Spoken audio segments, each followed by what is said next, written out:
Hello బిజియస్ నేను one ఈరోజు మా హాస్టల్లో పెట్టిన బ్రేక్ఫాస్ట్ అనేది ఇద్దాం వచ్చేయండి. సో ఫస్ట్ స్టెప్కి అయితే కనుక దోశ అనమాట. ఈరోజు నార్త్ మెస్కి అయితే వచ్చాను కాబట్టి దోశ ఇంకా ఉప్మా అనమాట అది. అలాగే సాంబార్ కూడా. చాలా రోజులు అయిపోయింది అసలు సౌత్ మెస్లో బ్రేక్ఫాస్ట్ చేసి. ఈ మధ్యన ఎక్కువ నార్త్ మెస్లోనే తింటున్నాను. అండ్ అలాగే దాంతోపాటు ఎగ్ బూజీ అనమాట.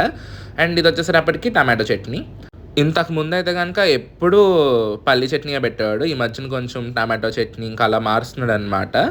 చాలామంది ఇంకా కామెంట్స్‌లో ఏ కాలేజ్‌లో చదువుతున్నారు? ఏంటి మీ కాలేజ్ ఫీ ఎంత? మీ హాస్టల్ ఫీ ఎంత? ఏ హాస్టల్ మీరు? సో, ఇలాంటి క్వెషన్స్ అన్నీ అడుగుతున్నారనమాట. సో, ఇవన్నీ కలిపి ఒక ఫుల్ లెంగ్త్ వీడియో చేస్తాను.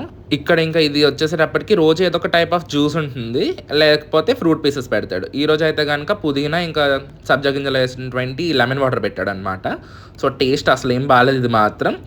ఈరోజు కొంచెం త్వరగా వచ్చాననమాట బ్రేక్ఫాస్ట్‌కి. అంటే 7:35 ఆ టైంకి వచ్చాను. దాని మీద కరెక్ట్‌గా ఎండ పడుతుంది. మెస్ అంతా చాలా ఖాళీగా ఉందనమాట. చాలా పీస్‌ఫుల్‌గా అనిపించింది ఈరోజు మెస్‌లో మాత్రం. ఎప్పుడూ లేదు ఇంత పీస్‌ఫుల్‌గా నేను జాయిన్ అయిన కానించి. అండ్ ఇంకా టేస్ట్ విషయానికి వచ్చేటప్పటికి దోస టేస్ట్ బాగానే ఉందనమాట. ఆపంలా ఉంటుంది ఇది కొంచెం. అండ్ అలాగే ఉప్మా టేస్ట్ కూడా బాగుంది ఈరోజు. సాంబార్ టేస్ట్ కూడా బాగానే అనిపించింది ఈరోజు అయితే. అండ్ ఇది వాటర్ టేస్ట్ చెప్పా కదా అసలు బాలేదు.